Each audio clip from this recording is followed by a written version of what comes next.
Si Elena ay isang simpleng dalaga na ang tanging pangarap ay maiahon ang pamilya sa hirap.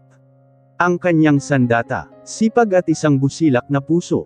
Ngunit sa pagpasok niya bilang kasambahay sa misteryoso at marangyang Villa Amor, mahahanap niya ang isang bagay na hindi niya inaasahan, ang pag-ibig sa gitna ng panganib at panghuhusga.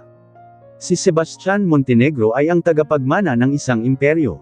Siya ay malamig, strikto, at tila walang puso. Para sa kanya, ang mga tao ay parang numero lamang sa isang financial report. Ngunit ang katahimikan ng kanyang mundo ay magugulo ng isang babaeng hindi natatakot sa kanyang awtoridad, isang babaeng marunong magtimpla ng kape, pero marunong din magpaamo ng kanyang nagngangalit na damdamin. Sa pagdating ng isang mapait na nakaraan sa katauhan ni Isabel, kailangang mamili ni Sebastian, ang kayamanang nagpapatakbo sa kanyang buhay, o ang babaeng nagturo sa kanya kung paano mabuhay. Isang kwento ng sakripisyo, pagbangon, at ang matamis na paghihiganti ng isang pusong tapat. Hindi sapat ang yaman para punan ang hangkag na puso, at hindi hadlang ang hirap para sa taong marunong magmahal ng totoo. Hindi malimutan ni Elena ang unang pagkakataon na tumapak siya sa semento ng Villa Amor. Ang gate pa lang ay gawa na sa bakal na may mga disenyo ng ginto, at ang hardin ay tila isang paraiso na hindi niya akalaing nag-e-exist sa totoong buhay. Pero hindi ang ganda ng bahay ang kumuha ng kanyang atensyon, kundi ang nakabibinging katahimikan sa loob nito. Elena, tandaan mo, bili ni Aling Marta, ang mayordoma ng bahay. Huwag kang pakalat-kalat sa second floor, lalo na sa bandang dulo. Doon ang silid ni Sir Sebastian.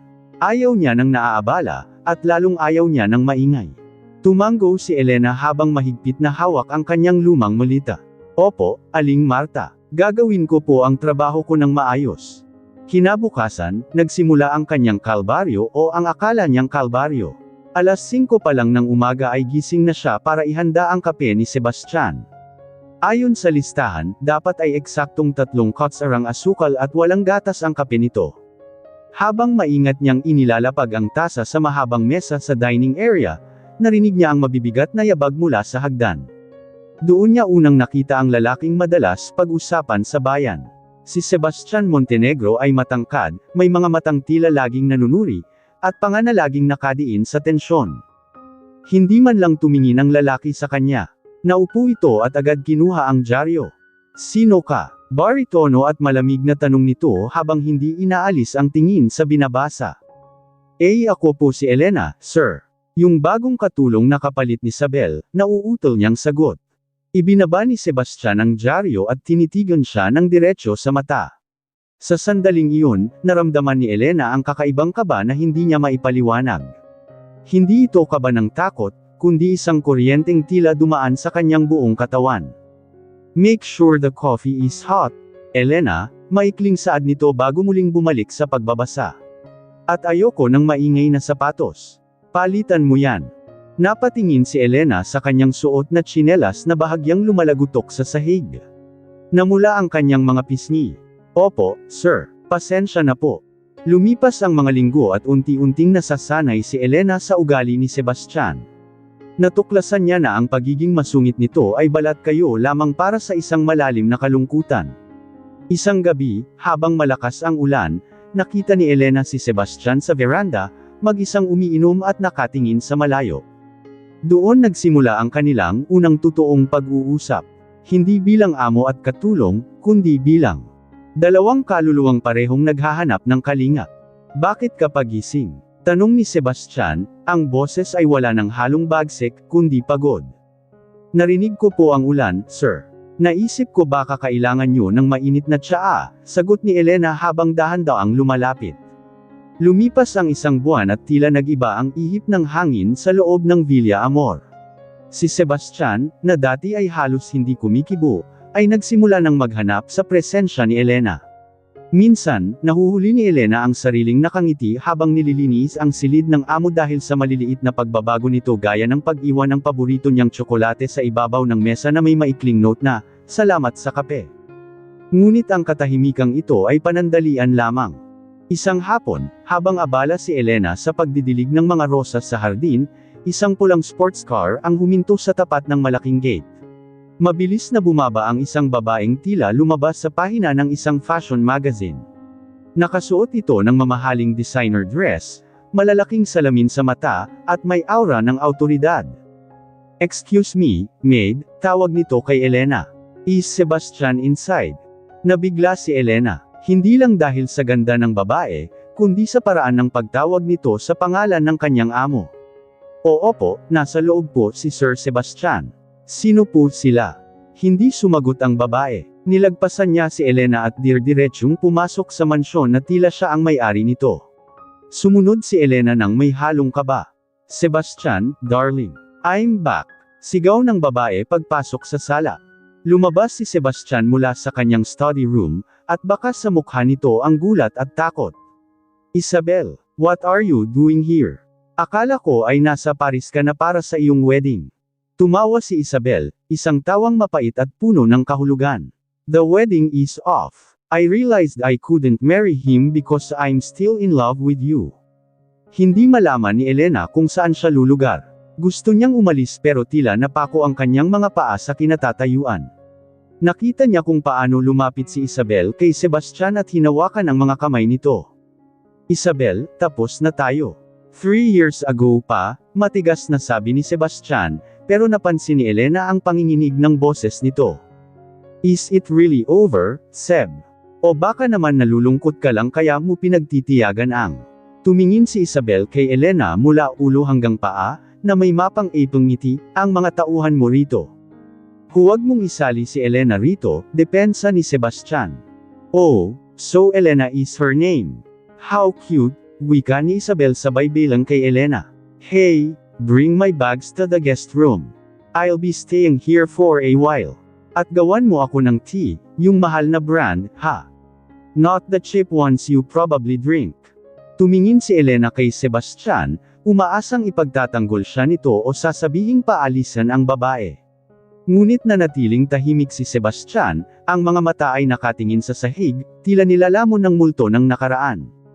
Masakit para kay Elena. Doon niya na-realize na kahit gaano pa kabait ang pakikitungo sa kanya ni Sebastian nitong mga nakaraang araw, sa mata ng lipunan at sa mata ng mga taong tulad ni Isabel, siya ay mananatiling katulong lamang.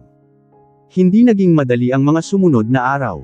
Ginawang utusan ni Isabel si Elena sa paraang halos hindi na ito makapagpahinga. Pinaglilinis siya ng mga bintana sa gitna ng tanghali at pinapaglaban ng mga maseselang darnit sa kamay kahit may washing machine naman.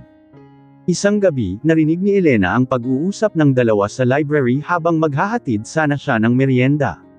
"Seb, my father is willing to invest in your new project," sabi ni Isabel. "But he has one condition. You have to marry me. Fix your reputation, and I'll fix your company's financial problems." Natigilan si Elena sa labas ng pinto. Alam niyang kailangan ng kumpanya ni Sebastian ng tulong. At alam niyang wala siyang kakayahang ibigay ang tulong na iyon. Ang tanging kaya niya lang ibigay ay ang kanyang puso na sa sandaling iyon ay unti-unti nang nadudurog.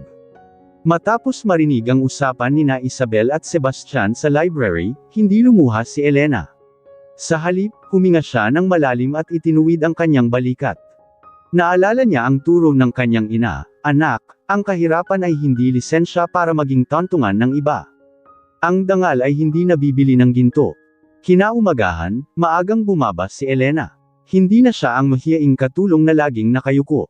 Nang utusan siya ni Isabel na luhuran ang sahig para panasan ang sapatos nito, hindi gumalaw si Elena. "What are you waiting for? Punes," singgal ni Isabel habang nakaupo sa sofa at nagbabasa ng magazine. "Pasensya na po, Miss Isabel," mahinahon ngunit matatag na sagot ni Elena. "Ang trabaho ko po rito ay linisin ang bahay ni Sir Sebastian, hindi ang maging tantungan nyo. Kung marumi po ang sapatos nyo, may basahan po sa labas, kaya nyo na pong gawin yan." Nalaglag ang magazine ni Isabel sa gulat. "How dare you? Do you know who I am?" "Kilala ko po kayo," sagot ni Elena habang nakatingin ng diretsyo sa mga mata nito. "Kayo po ang babaeng nang iwan kay Sir Sebastian noong kailangan niya kayo, at ngayon ay bumabalik dahil kailangan nyo ang kanyang pangalan. Hindi po pera ang kailangan ni Sir Sebastian para maayos ang kumpanya niya, ang kailangan niya ay taong maniniwala sa kanya ng walang kondisyon." Eksaktong bumababa ng hagdan si Sebastian at narinig ang lahat. Nakita niya ang apoy sa mga mata ni Elena, isang apoy na matagal na niyang hindi nakikita sa kahit kanino. Hindi doon tumigil si Elena. Alam niyang kailangan ni Sebastian ng tulong sa kumpanya, at bagamat katulong ang posisyon niya, hindi alam ng lahat na si Elena ay isang business administration graduate na hindi lang nakakuha ng board exam dahil sa kakulangan ng pera. Isang gabi, habang hirap na hirap si Sebastian sa pag-aayos ng mga financial report sa kanyang study room, kumatok si Elena bitbit ang isang baso ng gatas. "Sir, napansin ko po na masyadong mataas ang overhead cost sa Factory A. Kung ililipat niyo po ang sourcing ng raw materials sa probinsya namin, mas makakatipid kayo ng 30%, malumanay na sabi ni Elena. Napatingin si Sebastian sa kanya, gulat na gulat. "Paano mo nalaman ang tungkol sa factory costs?" "Nagbasa po ako, sir. At nag-aral din naman po ako," simpleng sagot niya. Sinuri ni Sebastian ang mungkahi ni Elena. Nanlaki ang kanyang mga mata nang makitang tama ang dalaga. Ito ang solace yung hindi nakita ng mga dekalibreng consultants niya dahil masyado silang nakatitig sa malalaking numero, habang si Elena ay nakatitig sa loika ng pagtitipid. "Elena, you're amazing," bulong ni Sebastian. Sa unang pagkakataon, hinawakan niya ang kamay ni Elena, hindi bilang amo, kundi bilang isang lalaking humahanga. Dahil sa tulong ni Elena, unti-unting nakakabangon ang kumpanya ni Sebastian nang hindi kinakailangan ang pera ng pamilya ni Isabel. Dahil dito, nagwala si Isabel. "Sebastian, you're choosing this servant over me," sigaw ni Isabel sa gitna ng sala. "I have the connections. I have the power. What does she have?" Lumapit si Sebastian kay Elena at sa harap ni Isabel, inakbayan niya ang dalaga. "She has my heart, Isabel, at higit sa lahat, she has a brain and a soul. Mga bagay na nakalimutan mo nang mayroon ka dahil sa sobrang pagmamahal mo sa sarili mo. And you'll regret this." Pagbabanta ni Isabel. "Ipapahiya ko kayo sa buong alta sosyedad. Sasabihin ko sa lahat na pumutol ka sa katulong." Ngumiti si Elena, hindi takot, kundi puno ng kumpiyansa. "Sige po, Miss Isabel. Ipaalam niyo sa lahat. Ipaalam niyo na ang isang Sebastian Montenegro ay nakahanap ng totoong katuwang sa buhay sa isang taong hindi tumitingin sa laki ng bank account. Tingnan natin kung sino ang mas magmumukhang kaiya-hiya, ang lalaking nagmahal ng tapat, o ang babaeng ginagawang negosyo ang pag-ibig." 3 araw bago ang Grand Ball, naging abala ang buong mansyon. Pero sa halip na si Isabel ang paglangkuran, nagulat ang lahat ng utusan ni Sebastian, ang pinakasikat na fashion designer at makeup artist sa bansa, na pumunta sa Villa Amor para kay Elena. "Sebastian, anong ibig sabihin nito?" tanong ni Elena habang pinagmamasdan ang mga mamahaling tela na nakalatag sa kanyang kama. Elena, hinawakan ni Sebastian ang kanyang mga balikat at tiningnan siya sa salamin. "Gusto kong makita nila ang nakikita ko. Hindi ka lang yung babaeng nagtitimpla ng kape ko. Ikaw ang babaeng nagligtas sa kumpanya ko at nagpabalik ng tibok ng puso ko. Hayaan mong ako naman ang magsilbi sa iyo ngayon." Hindi nakapagsalita si Elena sa loob ng ilang araw. Sumailalim siya sa pagsasanay mula sa paglakad ng may poise hanggang sa tamang pagdadala ng sarili. Pero ang pinakamahalagang baon niya ay ang tiwalang ibinigay ni Sebastian.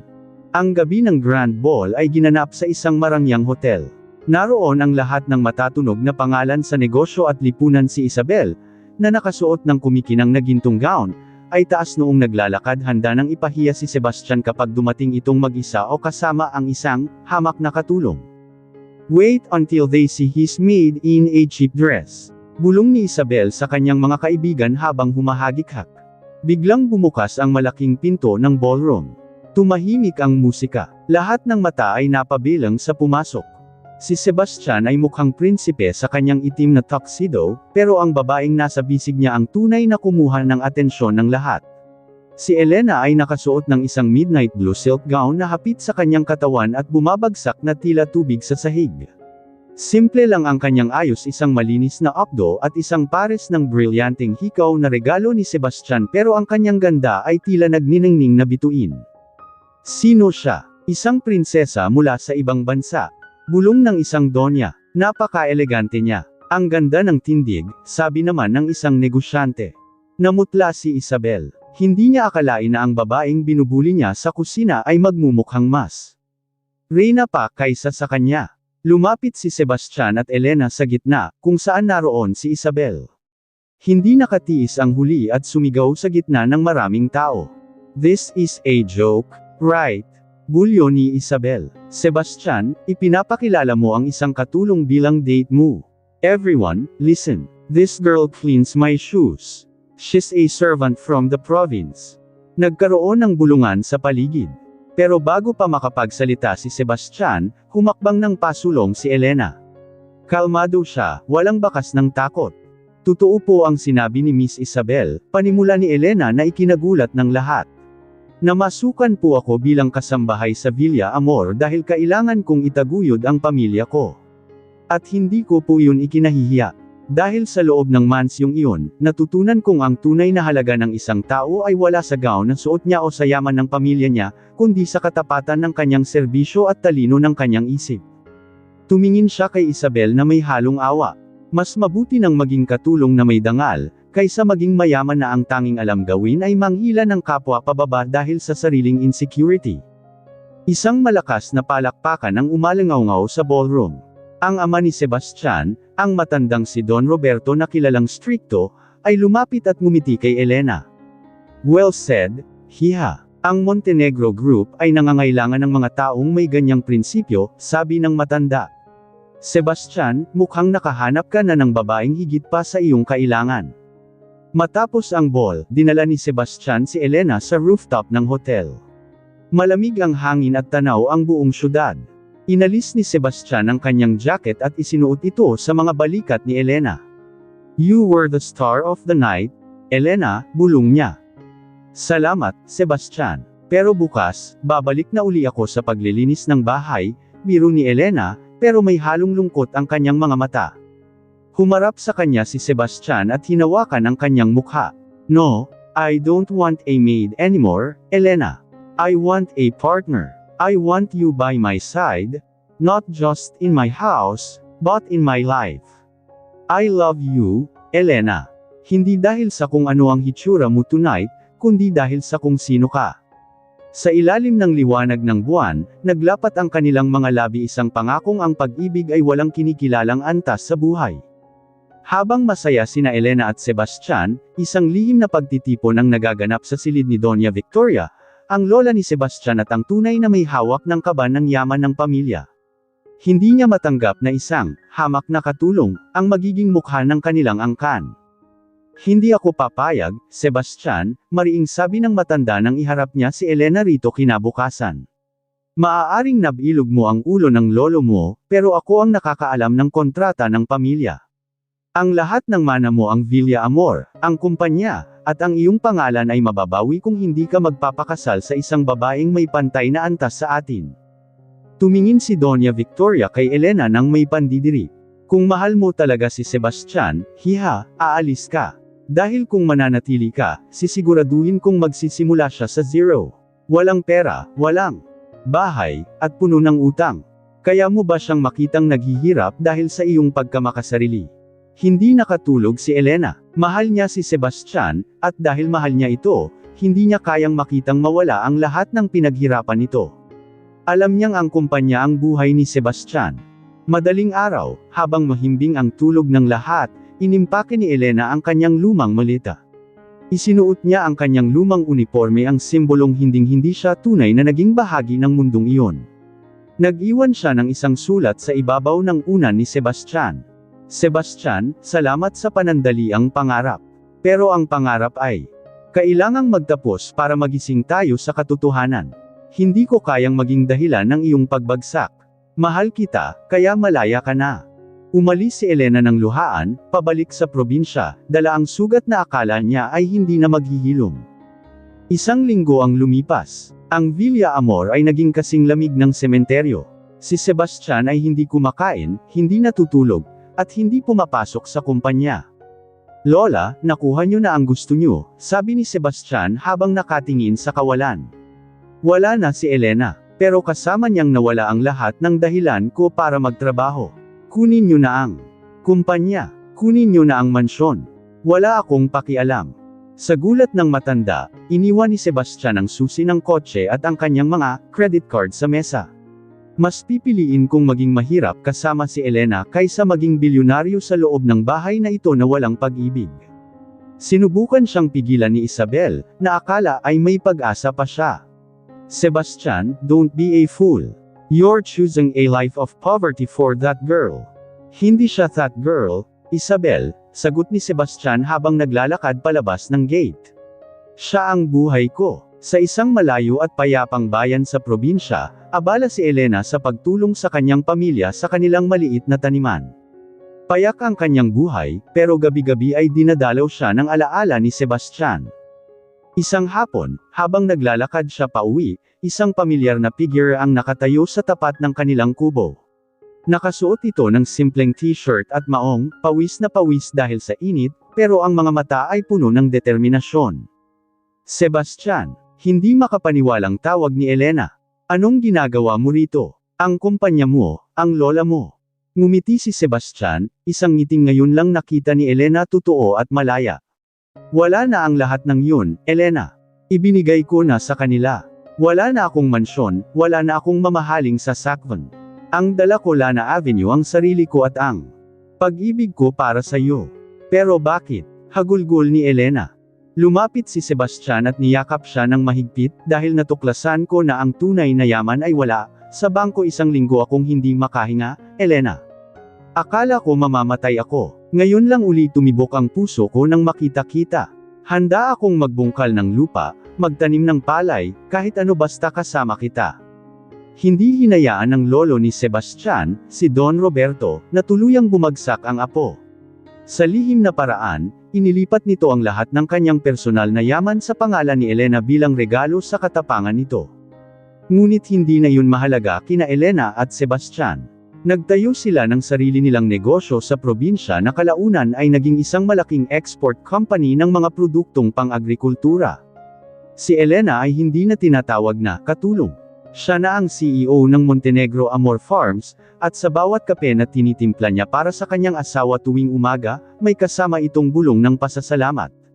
Sebastian, handa na ang kape mo, tawag ni Elena habang nakatingin sa kanilang dalawang anak na naglalaro sa hardin.